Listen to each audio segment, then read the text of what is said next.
Now let's take a little closer look at the devices choice on the Charms menu.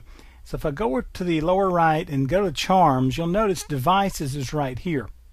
Well, if I click on devices, notice it's going to show me that from the desktop there's nothing that can be sent, so I don't see any devices that's really going to do anything.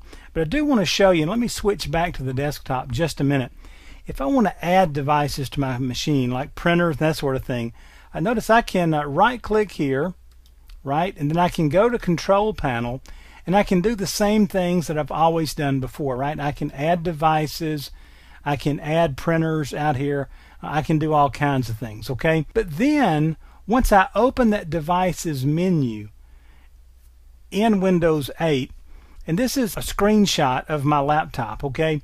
These are the devices that I have available out there when I'm working in Internet Explorer. Notice that I've got a second screen attached to the machine here, and this lets me make those changes. We'll look at that in just a second. But I've got some printer things going on here. I've got a Primo PDF application that allows me to print to a PDF file. I have Microsoft's XPS document writer, which takes whatever I have and writes it to a standardized XML format XPS document that can be shared in an open source environment.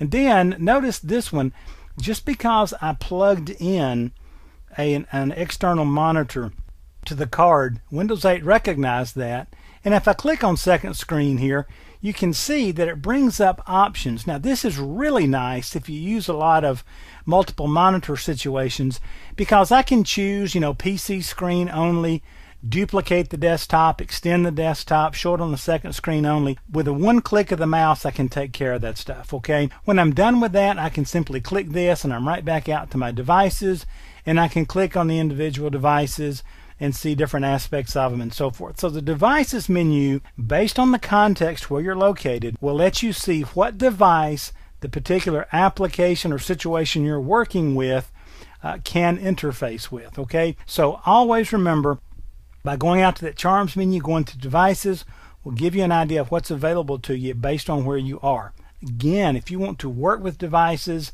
add devices and so forth, go out to the desktop, go into Control Panel, and you can do them just like you've always done before. So that's a real quick look at the devices charm out there on the Charms menu.